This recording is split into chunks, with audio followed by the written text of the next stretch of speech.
L'Antarctique évoque la glace, le silence et un monde presque inhabitable. Pourtant, il fut un temps où ce continent abritait des forêts, des rivières et des dinosaures. Aujourd'hui, nous partons très loin dans le passé, à une époque où l'Antarctique n'était pas le désert blanc que l'on connaît. Au cœur de cette histoire, Cryolophosaurus, un prédateur rare, et derrière lui, une question fascinante. Comment une vie aussi riche a-t-elle pu exister si près du pôle? Quand on parle de dinosaures polaires, il faut éviter un réflexe. Imaginez l'Antarctique moderne. Au temps de Cryolophosaurus, le climat global était différent. Le continent était plus chaud et surtout, il pouvait être recouvert de végétation. Mais même sans calotte glaciaire permanente, vivre près d'un pôle signifie autre chose. Des saisons marquées, une lumière très particulière et des périodes de nuit ou de jour prolongées. Cryolophosaurus signifie littéralement « lézard à crête glacée ». Son signe distinctif est une crête osseuse sur le crâne, visible même de loin. C'est un théropode, donc un dinosaure bipède, prédateur. Sa taille, son anatomie et sa posture en font un chasseur important de son écosystème. Mais ce qui le rend vraiment unique, c'est l'endroit où il a été trouvé.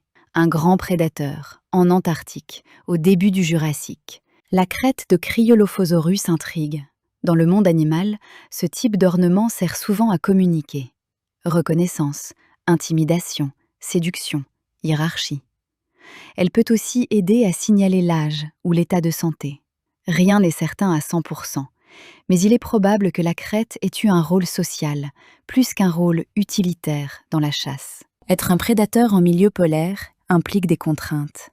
La lumière change, les saisons modifient la disponibilité des proies, et l'environnement peut devenir difficile. Cryolophosaurus devait être efficace, repérer, approcher, attaquer sans gaspiller d'énergie. On peut imaginer des chasses opportunistes, des embuscades dans les zones boisées ou le long des rivières, et une vigilance constante. Cryolophosaurus ne vivait pas seul. Son monde abritait d'autres dinosaures et une faune variée. Herbivores, petits reptiles, organismes liés aux milieux humides, et une végétation capable de soutenir un écosystème complet. Même si nous n'avons pas la liste parfaite de toutes les espèces, le principe est clair. Là où un grand prédateur existe, il y a une chaîne alimentaire stable. Cela implique des proies, des ressources et des équilibres. Le froid n'est peut-être pas la contrainte principale. À ces latitudes, la grande particularité, c'est la lumière. Des périodes où le soleil ne se couche presque pas, et d'autres où il est absent longtemps. Pour les animaux, cela change tout. Activité, reproduction, migration, rythme de chasse. Les plantes aussi doivent s'adapter. Imagine une forêt où la saison de croissance est intense, puis où l'obscurité s'installe. Face à ces cycles, plusieurs stratégies sont possibles. Migration, ralentissement de l'activité, utilisation de ressources stockées, adaptation comportementale. Les grands animaux peuvent mieux conserver la chaleur, les groupes peuvent améliorer la protection, et certains comportements saisonniers peuvent apparaître.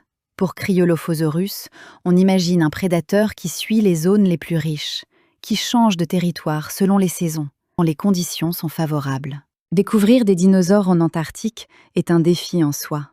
Le froid, l'isolement, la logistique, la fenêtre de fouille très courte, tout rend la recherche difficile. Cela signifie que chaque fossile est précieux.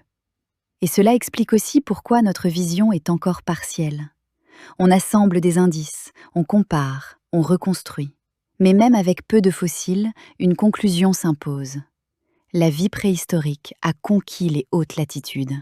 L'existence de dinosaures polaires change notre perception.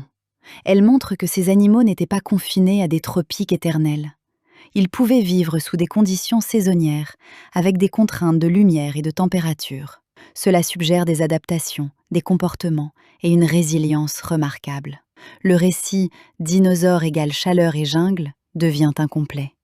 Et Cryolophosaurus devient un symbole, celui d'une faune capable d'exister là où, aujourd'hui, nous n'imaginons presque rien. L'Antarctique préhistorique n'était pas un désert blanc.